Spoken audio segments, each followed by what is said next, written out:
अस्सलाम वालेकुम पाक व्हीलर्स, मेरा नाम है सलीम है, जो पाक व्हील यूज़र रिव्यू सीरीज़ के एक और एपिसोड साथ आपकी खिदमत में हाजिर हूँ। आज हम जिस गाड़ी का रिव्यू कर रहे हैं ये एक बड़ी अनयूजुअल किस्म की गाड़ी है। मेरे साथ अली मौजूद है। अली, आप कैसे हैं? ठीक ठाक हैं? हाँ, अल्लाह का शुक्र है। अली, आप सबसे पहले हमारे यूज़र्स के लिए गाड़ी का मेक, मॉडल और वेरिएंट बताइएगा। This is an RS7 Audi RS7 2017 model. अच्छा है, मेरे जैसे जो लोग हैं जिनको इतनी इन्फॉर्मेशन नहीं, तो सबसे पहले ये बता दें कि ऑडी RS7 का जो शेल है बेसिकली A7 वाला होता है। बिल्कुल exactly, but it's a performance car, it's twin turbo, it's twin turbo 4.0 V8 सही। और ये 2017 मॉडल है और इंपोर्ट कब हुई थी? ये तकरीबन 3 से 4 महीने हो चुके हैं। अभी इंपोर्ट हुई है? जी जी जी, अभी भी। अच्छा, तो ये आपने कौन से फार्मूले से इंपोर्ट कर ली? 5 साल पुरानी गाड़ी? नहीं, ये फिलहाल टेम्प्रेरी इंपोर्ट की हुई है, टेम्प्रेरी वीज़ा के ऊपर से। अच्छा, तो अभी हम इसके ऊपर फिर डॉक्यूमेंटेशन पे वर्किंग कर रहे हैं। सही है। तो इंशाल्लाह फिर विद इन द मीनवाइल अब और ये भी कितनी चल गई यहाँ पे तकरीबन 9000 माइल्स चल चुकी है। 9000 माइल्स? जी। अच्छा, व्हाट एक तो परफॉर्मेंस कार्स पाकिस्तान में चलाने के लिए तो मुझे समझ आती है कि जगह मुझे नज़र नहीं आती कहाँ से। तो आपने 9000 मील किधर चलाई है? नहीं, दरअसल ये गाड़ी ज़्यादातर मैं वहाँ मीरपुर जाता रहता हूँ। ठीक है। है। तो ऑन एंड ऑफ मेरा हफ्ते में एक आध चक्कर वहाँ पे ज़रूर लगता है। ठीक है। तो वहाँ पे and what route do you take? GT road के मोटरवे? मोटरवे मीरपुर से अगर आपने मोटरवे आना है तो आप कहाँ से चढ़ते हैं? बिकॉज मुझे तो वो उसका पुराना रूट पता है कि दीना से आप आए और वो हैं। हम तो दीना से ही आते हैं। ठीक है। और वहीं से आगे फिर हम यहाँ से पिंडी से मोटरवे पे चढ़ते हैं, फिर वहाँ से यहाँ तक आते हैं। दीना से पहले पिंडी जाते हैं? जी जी जी, जीटी रोड से और फिर मोटरवे से? मोटरवे से आते हैं, क्योंकि पिंडी में भी हमारा घर है तो वहाँ पे हमें जाना पड़ता है। ठीक है। तो वहाँ पे फिर हम विजिट करके फिर यहाँ पे आते हैं। अच्छा, being a performance car again मैं वो सवाल पूछ लेता हूँ, खैर पूछना पड़ता है, लोग कहते हैं जी बता दें, लेकिन एक तो ये प्रीमियम फ्यूल पे हाई ऑक्टेन पे चलती है, उसके अलावा? जी, हाई ऑक्टेन टोटली। सही। और क्या फ्यूल एवरेज होती है इसकी, क्या नंबर्स होते हैं? शहर में जो मैंने लगाया है, मैं इतना हैवी फुट भी नहीं चलाता। सही है। तो इतना लाइट भी नहीं चला, जो नॉर्मली होता है, जो चला रहा होता हूँ उसी तरह चलाते हैं जितना नॉर्मली, जैसे शहर में ट्रैफिक को फॉलो करता होता हूँ मैं। सही। तो क्या देती है? तो तकरीबन 6 से 7 दे रही होती है ये शहर में, और अच्छा। जो हाईवे पे है वो तकरीबन 11-12। सही है। अच्छा, आजकल पाकिस्तान में बहुत ज़्यादा एक तो आया हुआ फैशन E63 इस कन्वर्जन का, M5 का। How would you compare this car figure और परफॉर्मेंस वाइज कि अगर E63 M5 के साथ इसको कंपेयर करें, एट पार है, नीचे है, बेहतर है, क्या है?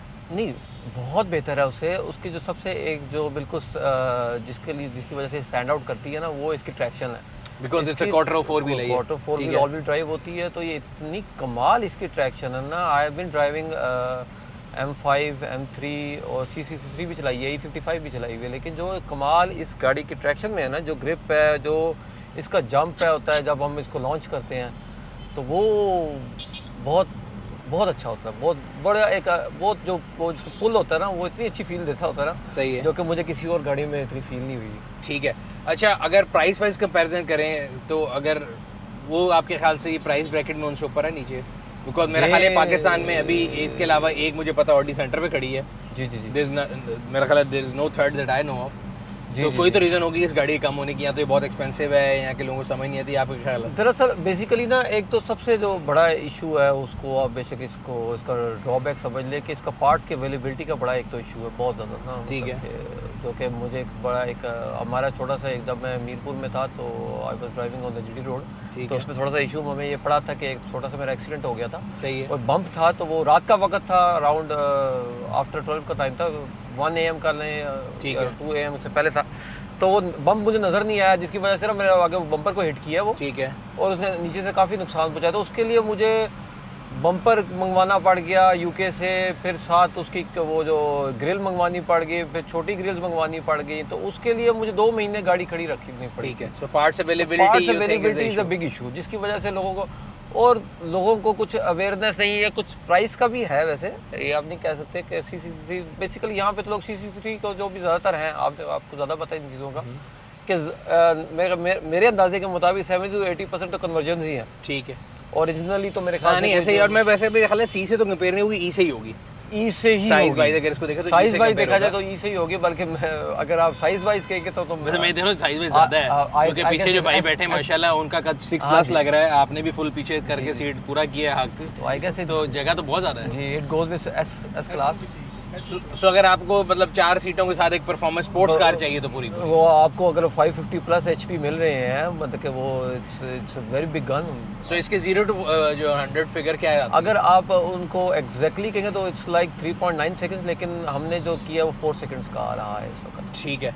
अच्छा, जिस तरह भी हम बात करते हैं पार्ट्स की अवेलेबिलिटी का इशू, तो इसकी सर्विस यहाँ ऑडी सेंटर से करा रहे हैं? नहीं जी, ऑडी सेंटर से नहीं, मैं हमारे अपना यहाँ पे दोस्त मैकेनिक है उनसे करवाते हैं। अच्छा, वैसे तो हमने जो रिपेयर करवाया वो तो हमने वहाँ से मीरपुर से कराया हुआ था। ठीक है। और हमारे ऑडी पास सेंटर दो, में लेके जाए तो एंटरटेन नहीं करते ग्रे मार्केट को वैसे?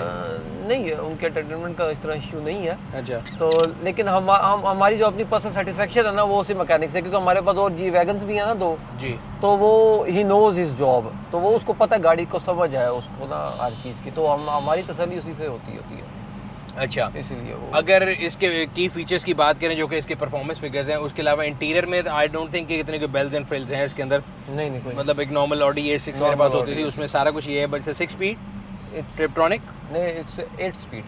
8 स्पीड, ये 6 अच्छा सीडी चेंजर का मैं देख रहा हूँ, नहीं, उस वक्त मैं परेशान हूँ कि यार नहीं।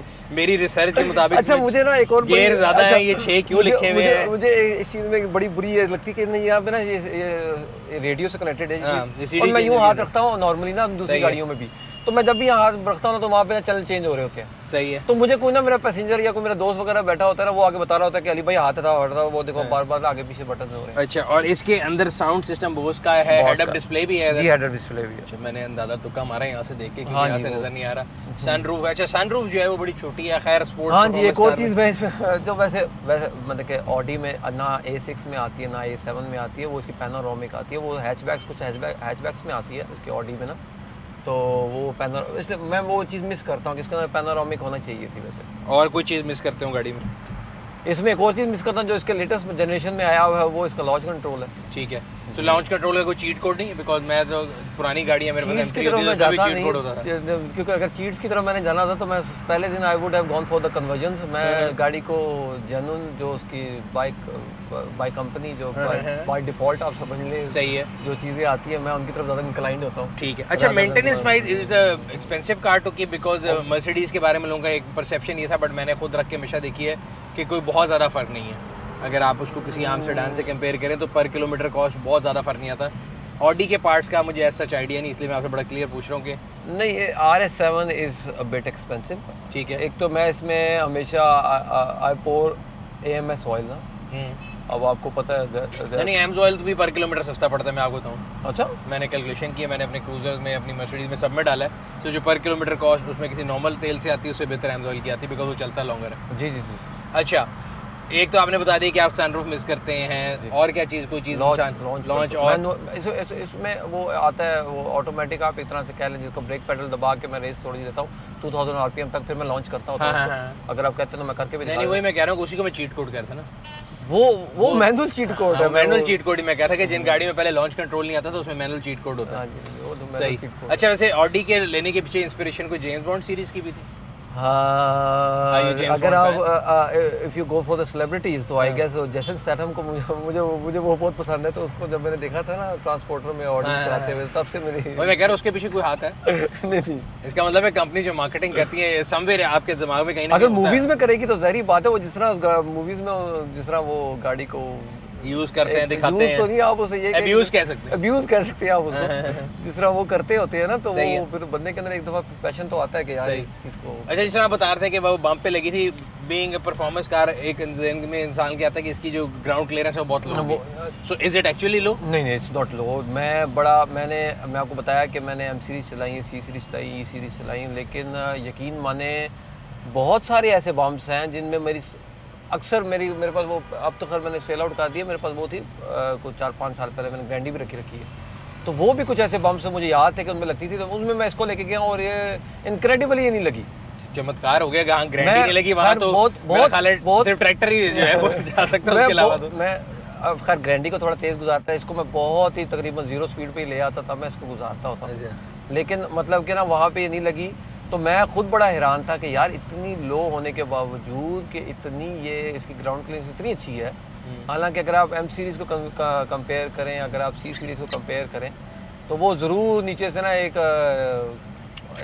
दफा खराश देती है, एक दफ़ा बड़ी खूबसूरत आवाज़ निकालती है, वो दिल पे खराश भी आती है ना। अच्छा, मैं देख रहा हूँ कि परफॉर्मेंस के साथ साथ इसमें लग्जरी फीचर्स भी हैं, मेमोरी सीट्स हैं, ये आपको ब्लाइंड स्पॉट मॉनिटर है ना, तो इसके अंदर जो इस तरह के स्मार्ट फीचर्स कौन कौन से हैं? क्रूज एडेप्टिव है कि नॉर्मल है? एडेप्टिव है इसके अंदर, और इसके अंदर ऑटो पार्किंग सेंसर्स भी हैं। ठीक है। और इसके अंदर वो खैर आपने बता दिया हुआ है, ये हेड अप डिस्प्ले जो ठीक है। होता है ये भी है, पार्किंग सेंसर्स भी बता दिए, ये साइड वाले ये जो ब्लाइंड स्पॉट्स होते हैं ये भी होते हैं। सही। अच्छा, मैं कल ही किसी से बात करता तो मैं ये कहता था कि जितनी स्मार्ट गाड़ी है ना, ये आपको एक बुरा ड्राइवर बनाती है, बिकॉज आपको इतनी आदत हो जाती है इतनी TT luxury की, की उसके ना, बाद फिर आप रह जाते हैं। वो फिर आप एक नॉर्मल मिड साइज सेडान है वो नहीं चला सकते हो आप। मैंने पहले दिन ऑल्टो रिवर्स करते हुए दीवार में मारी, तो बिकॉज रिवर्स कैमरे की आप आदत पड़ expect कर रहे होते कि शायद गई, अभी रिवर्स बीप आई, कैमरे बीप की आई। आदत पड़ गई, वो एकदम ठा भी पाई, लेकिन वो दीवार की आई।